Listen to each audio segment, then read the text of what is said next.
بسم الله الرحمن الرحيم وان مقلي وزيركو العينka ay dhii laakiin waxaan filayaa kulli si jees buu yiri wasiirku khilaaf baa ka dhex jira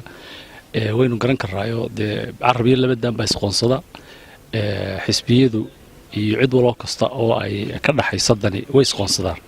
laakiin wasiirka waxaan oran lahaa wasiir mala khilaafkaasi waxa uu ka jira oo ay ka wanaagsanaan lahayd adigoo arintii fadhigaab shuruudaha aad ku xidhay nabadeynta ahayd oo aydan imaka xukuumadaha waxba ka qaban oo dagaalkaas soo noqday si khaldan soo noqday in taa khilaafkeeda aad dhex gasho oo aad ka shaqeyso khilaaf kalena waxa weeyaan arin maamulo ahayd maalintii dhaweyto labadii agaasime ee wasiirku sida bareerka isugu kala bedelay dekeratadii madaxweynaha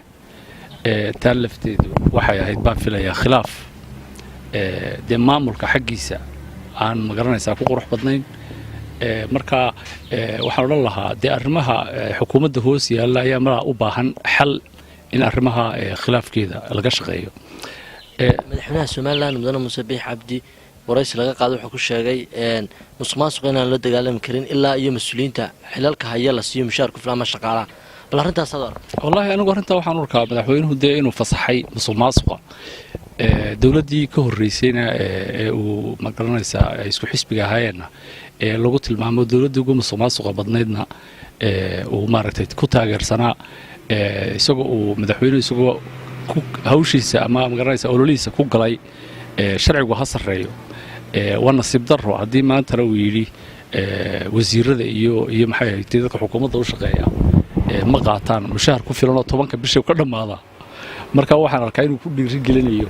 shaqaalaha dawladda iyo madaxda saraba inuu musuqmaasuqa madaxweynuhu ku dhiirigelinayaan taa warka siyaasi aadan hadii aan su'aal arintaas ka sii weydiiyo warbaahintu waxay qoraysay in maalmihii dambe xukuumadda Soomaaliland dibadda ka riixayso in khilaaf ka dhex qarxo xisbiga mucaaradka wadan hadalka wasiir Maxamed Kaahi ma u muuqda in arintaas ay xaqiiq tahay oo ay jirto maadaama wasiirku arintaas ka hadlay shakhsiga ugu horeeyay xukuumadda ka tirsan arinta ka hadlay والله هدي أي شرتنا هرت وقت كوها بون معها ويا قدوميها حسب وحق بقول لي هاي معمولك حسب إنه وحكي بدله حصيش مدبان دوني إننا نراهضو حكايها محمد ورعاده وأن المدرب كسر شقيني حسب حقنا وقول لي هاي لأن يرفع بدنا ما ضد بدنا وماجه وإذا هذا محوها عد ممكن يوحين كاسن وانركا لكن واحد دوني إنه نشجع تاجرياش وضني in dhinacan kalaba cadaanayo aynu ogeyn oo ilmadiisu dhulka qoysay boqol codna kulmiyo uma keenin cidna kuma maagto reerkoodii kama keenin cod marka maadaama aynu waxaan iska qabaayliina beelanahay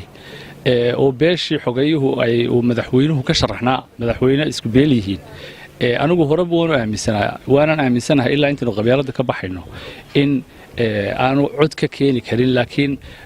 sawirka xisbiga ayay ku qurux badan tahay inay cid waliba ka muuqato adiga ma kula muuqataa in xukuumadda ay doonayso in khilaaf laba garaba ay xisbiga wadanaya ay ka dhaxayso يعني حتى هذي أيام أي كده حلوسا أما أو سيدي سبب بلابمو أدونك واحد حل لقى قاعد مشروع واسك بسيط الرمهاس لكن أنا وترى كلام مسؤول شيء ذي لها مركا حقا شيئان تن يوحنا مكا عيدتك آذيات وجهد لان طلبة سوى حوي هدان أفكا وكل رفته وما أنت ثقة وين عن مجرنسا قبيل كبا وجهد له قرضا جرحتيس لبي حسبية يقوم مقعا بنصدق دي حسبية قرنك مركا لبدا حسبي talaaha waxaan ku soo jeedin lahaa in badan baa waxay weydiiyeen sheegaantana siday ku baabaaysa labada xisbi talaaha waxaan ku soo jeedin lahaa oo aan u soo jeedin lahaa labada gudoomiye iyo isla markaana labada murashaxa inay beesha bariga barco xisbiyada mid lagu wareejiyo si dheelitir ay u timaado halkaana anigu aan aaminsanahay inay sheegaantu ay ku baabi'i karto sheegaantana waxaan leeyahay anigu aan ogahay inaana imika badda inoogu horreynay madaxweyne Riyaale markii uu xukunka fuulay qoladan kale ee magaranaysa galbeedka burco way isbahaysteen oo magaranaysa macna sheegaan oo kala baa lahaa marka si cudurka iyo qabyaladuba ay inooga baaba'do talaahan waxaan ku soo jeedin lahaa in labada gudoomiye xisbi ee murashax ay xisbiga beesha bariga burco ay mid ka mid ku wareejiyo taa waxa ka imanaysa xal iyo cadaalad oo labadoodana haddii uu midkood ku wareejiyo labaduba taariikh bay yeelanayaan sababtoo ah midna waxa uu dalka u horseeday oo uu baabiiyey cadaalad darrada iyo jeegaantan dadku ay ka qaylinayaan ka kalena waxaan aaminsanahay in uu saani ama toos madaxweyne tartanka doorashada uu iman doono haddii laha yidhaahdo oo uu noqon doono muxuu ahayd xisbigiisu guulaysan doono haddii laha yidhaahdo sidaa awgeed taladaydu maanta waxay tahay dalkuna si uu u badbaado cadaalad darraduna inooga dhammaato saddexdaa beeloodee waaweyn markay saddexda xisbi qaran ay ku kala fadhiistaan dee waa la tartamaya una markaa nin waliba waa nasiibkii kolkaa taasaan anigu soo jeedin lahaa waxaan filayaa inay tahay talo munaasib ah haddii ay guddoomiyaha xisbiga wadani iyo guddoomiyaha xisbiga wacid isla markaana murashaxiin ka ahi